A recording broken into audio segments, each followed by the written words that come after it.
అందరికీ నమస్తే అండి. ఈరోజు వీడియోలో బంగాళదుంప కారం ఎలా చేసుకోవాలో చూద్దాము.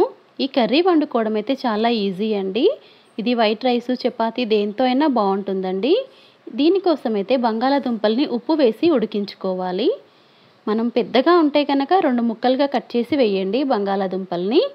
ఇంకా ఇవి ఉడికిన తర్వాత తొక్క తీసేసి చిన్న ముక్కలుగా కట్ చేసి పెట్టుకోండి. మరీ చిన్నగా ఏం కాదు, మీడియంగా. ఇంకా ఉల్లిపాయ, పచ్చిమిర్చి, తిరగమాత గింజలు, అల్లం వెల్లుల్లి పేస్ట్ అన్నీ రెడీ పెట్టుకోవాలి. స్టవ్ పైన గిన్నె పెట్టేసి ఒక 2 గరిటెల నూనె వేయాలి. నూనె వేడెక్కిన తర్వాత పోపు గింజలు వేయాలి. ఇవన్నీ చిటపటమన్నాక ఉల్లిపాయ, పచ్చిమిర్చి ముక్కలు వేయాలి. ఇక్కడ నేనైతే ఒక పెద్ద సైజు ఉల్లిపాయ తీసుకున్నాను.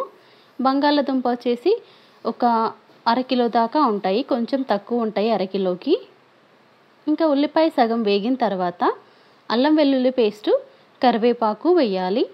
1 టేబుల్ స్పూన్ అల్లం వెల్లుల్లి పేస్టు. ఇదైతే ఫ్రెష్గా అప్పటికప్పుడు రుబ్బానండి.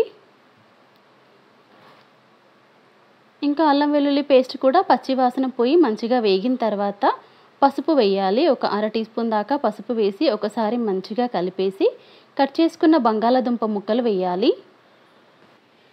ఇప్పుడు ఈ బంగాళదుంపల్ని ఒక 2 నిమిషాల పాటు మంచిగా గ్యాప్ ఇచ్చుకుంటూ కలుపుకుంటూ ఉండాలి. అంటే అవి మంచిగా నూనెలో వేగుతాయి అన్నమాట.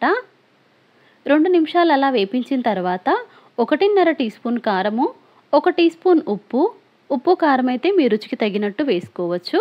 అంటే బంగాళదుంప ఉడుకుతున్నప్పుడు కూడా కొంచెం ఉప్పు వేశాను, అందుకని ఇక్కడ కొంచెం తక్కువ వేస్తున్నాను.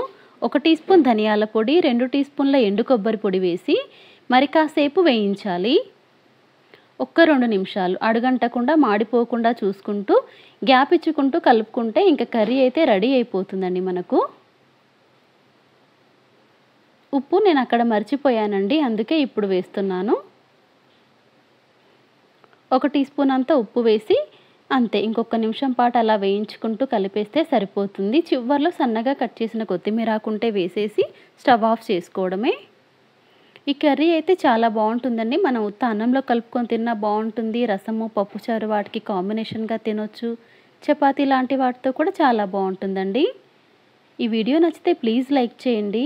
ప్లీజ్ సబ్స్క్రైబ్ చేసుకోండి ఛానల్ని. Thanks for watching.